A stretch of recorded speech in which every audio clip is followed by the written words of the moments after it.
£Pounds, welcome to another video. I'm just going to do some blurbs. I'm going to do some NEL blurbs. I love New English Library. I buy them, admire them, read them, spend far too much money on them. And they go back to a time when more people did seem to read. Back to a period when the cover was a single startling image, enough to get you to pick the book up. The first thing you did was flip it over and read the blurb on the back. So the cover is the bait, the blurb is the hook, kind of thing, to get you to shell out your 4 shillings 8p, or however much they were. So this is from 1979. This is Flesh Bait by David Holman and Larry Price. A young girl overwhelmed and drowned by fish. A paddling child swept out to sea by fish. Boat smashed and sunk by fish. As the horror spreads along the holiday beaches, so do the questions. Has chemical pollution affected the sea creatures, turning them into savage, motiveless killers? Or have the fish, so long hunted and killed for sport, turned against their tormentors? Is this the final apocalyptic revenge of a species? Yeah, kind of haddock horror. It's a great book. It is tremendous fun. On to the next one. This is from 1980. It's by Hugh C. Ray. Half the blurb is a bit from the book, and then it's got my favourite tagline ever. Horny nails tore through the roof as though it were parchment.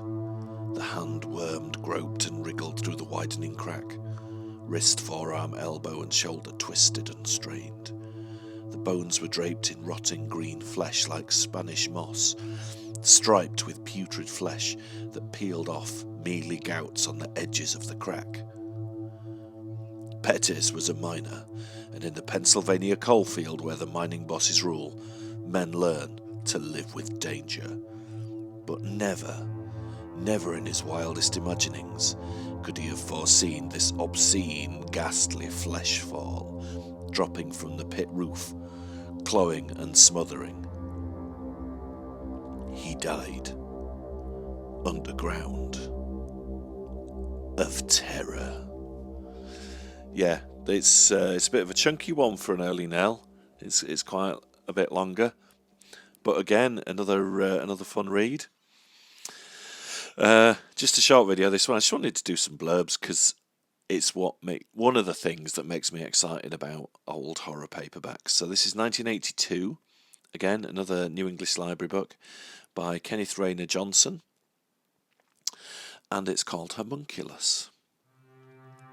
Births: Sinclair, on June 24, Burntwood's Hospital, to Elaine and Peter, a son. Deaths: Sinclair, on June 24 at Burntwood's Hospital in childbirth.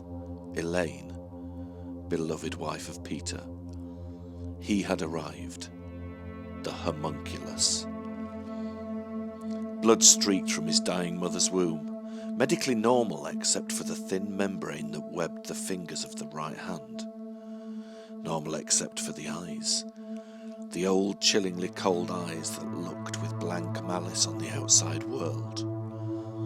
Normal except for his conception, misbegotten and created out of evil. The ancient ungodly dream of the alchemists come to pass. The homunculus. And only a woman, gasping in the final spasms of death, felt a bone-deep chill of premonition. Screamed for herself and for the hideous future of mankind. So yeah, 3 NEL blurbs. They knew how to write a blurb. I do want to do a bit more about New English Library. It is my favourite publisher. They did some amazing stuff. And I'm currently researching that video, but I want it to be interesting and right and present lots of facts, but not be too dry.